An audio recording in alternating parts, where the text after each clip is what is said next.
hacker reveals that he is likely an unwitting asset for the CIA. But you're saying you've never been involved with CIA, you've not done anything with the IA, that's not something you've done in the past before? I have never been directly employed by any of those companies, alphabet agencies, however you want to title them. But having looked backwards, I question the proximity that I was to them. I may have been some sort of unknown asset, but I can tell you that certainly I was involved in peculiar activities 24 hours a day. Through his billionaire handlers, Hecker was sent to Antarctica as a plumber and given full security access. He claims to have seen directed energy weapons that are capable of creating earthquakes, and seems unaware of the obvious, that he was sent there by his billionaire handlers to do exactly what he's doing now, saying that the government is creating earthquakes. It's interesting to note that even though they happen constantly and are often devastating, there is no official public earthquake reporting. The Dutch Since channel on YouTube stands out as the premier source for up-to-date earthquake information. For over a decade, Michael Janich has been using USGS data made available to the public and reporting on it, kind of like a weatherman for earthquakes and volcanoes. He has successfully predicted several earthquakes over the years, using simple methods he learned from years of observation. Janich has come under fire from government officials in the past, but they have now convinced him to stop. It appears as if the government doesn't want anyone looking into earthquake activity, and wants you to think that they are creating them. And maybe they are. But in the late 1940s, the US government discovered evidence of a coming magnetic pole flip. This information was initially classified and was immediately followed by the beginning of the unscientific global warming hoax. The CIA censored The Adam and Eve Story by Chan Thomas, which describes cataclysms that cause advanced civilizations to vanish from the earth without a trace.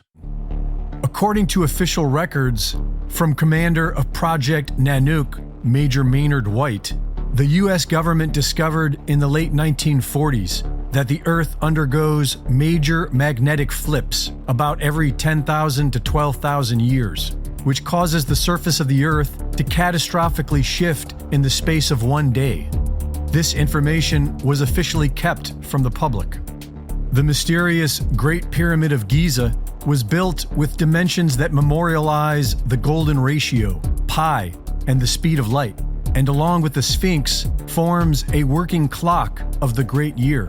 The Great Year is the astronomical cycle of the equinoxes around the ecliptic, a cycle that repeats just about every 26,000 years, leading many to speculate that the cataclysm is a somewhat fixed event in this cycle of time.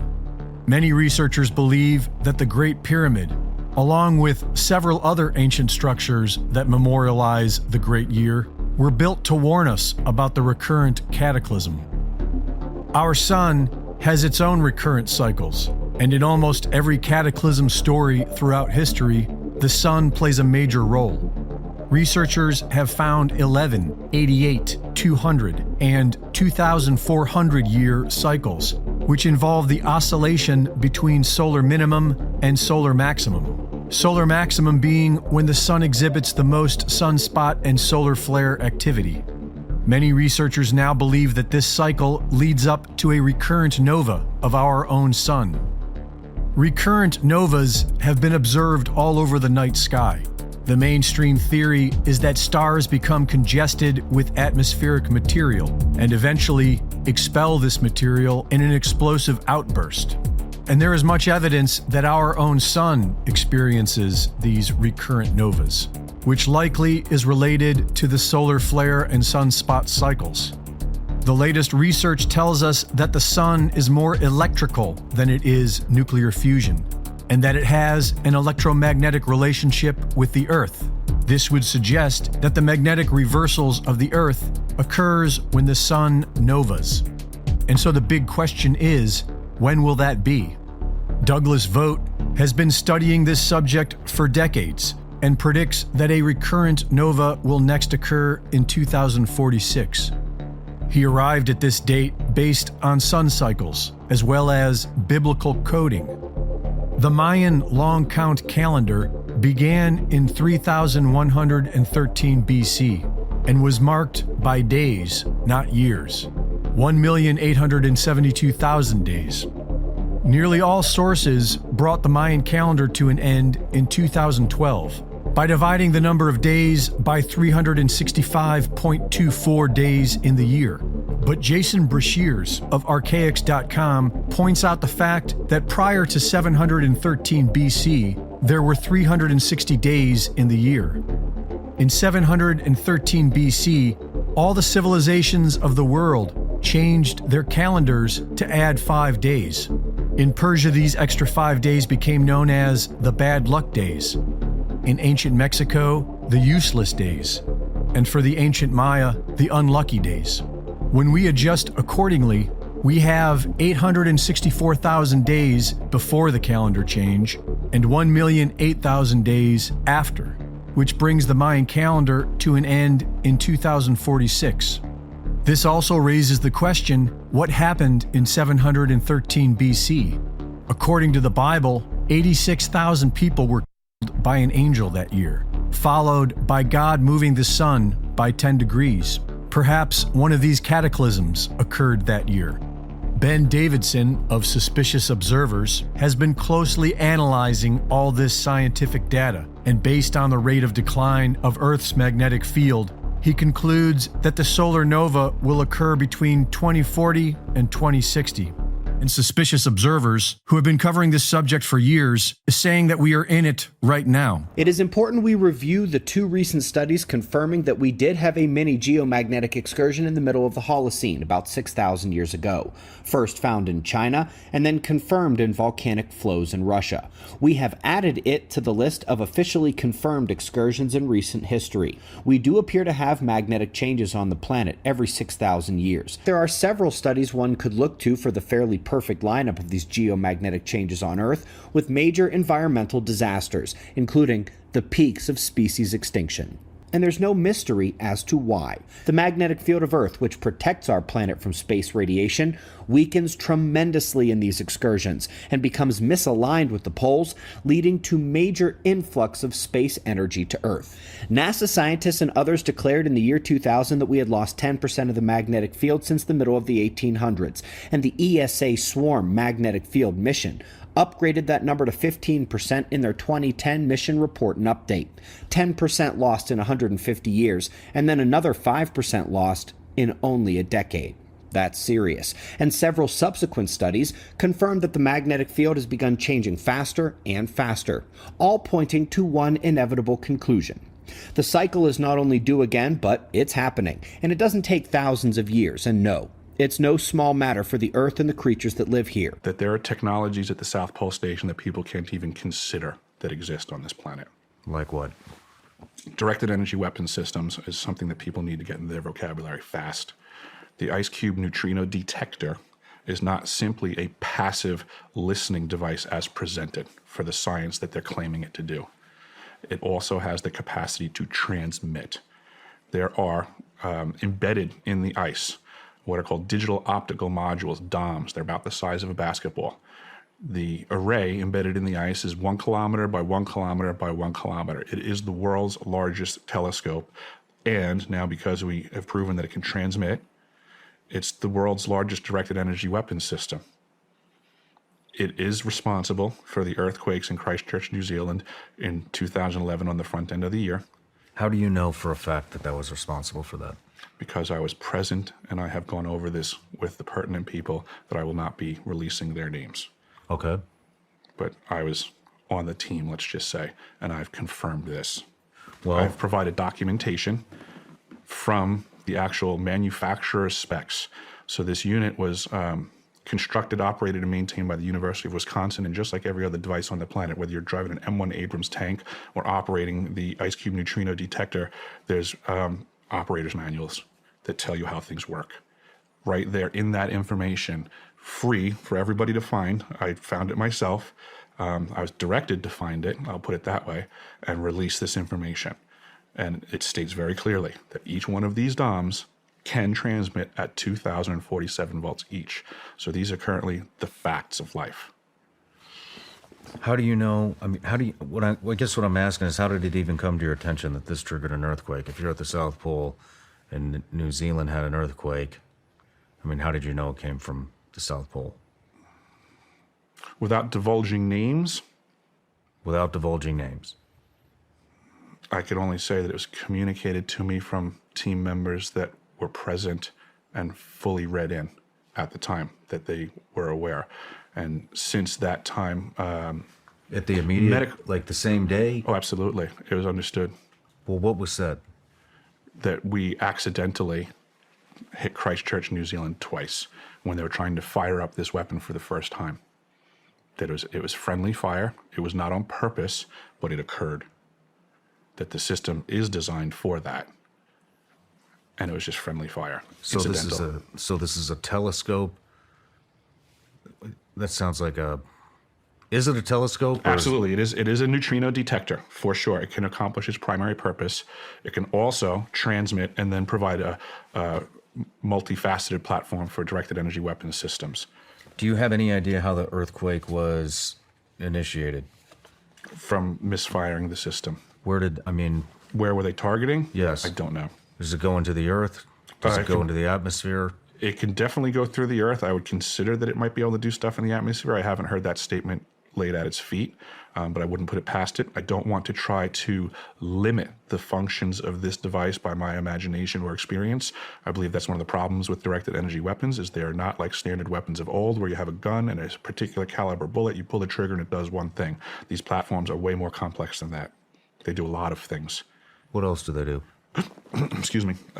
This system, additionally, in regards to the neutrinos, it detects the neutrinos that are apparently coming off of the new exotic propulsion systems for either off-world UFOs or reverse-engineered stuff on our planet. What is neutrino? Neutrino is a near massless particle that goes at, close, or beyond the speed of light.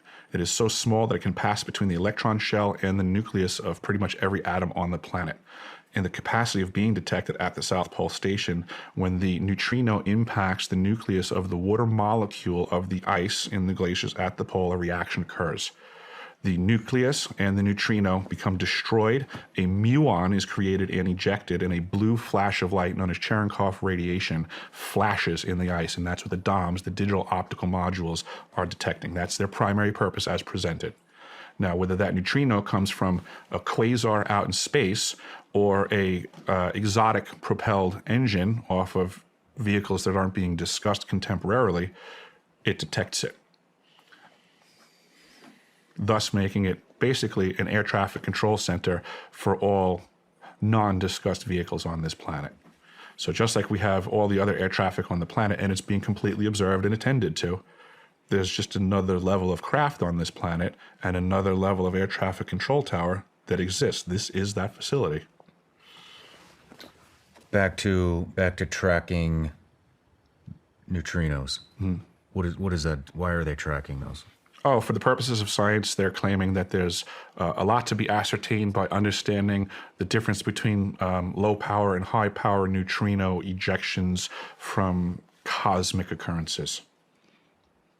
It's about that vague. This is what they spend our tax dollars on.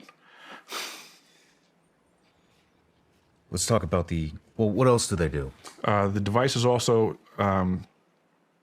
for faster than light communications, quantum entangled communications at great distance. In, I guess it was the late 80s or early 90s, Gary McKinnon hacked NASA. And he found the list of the off-world space fleet and the captains of the ships respectively. We have a fleet out there.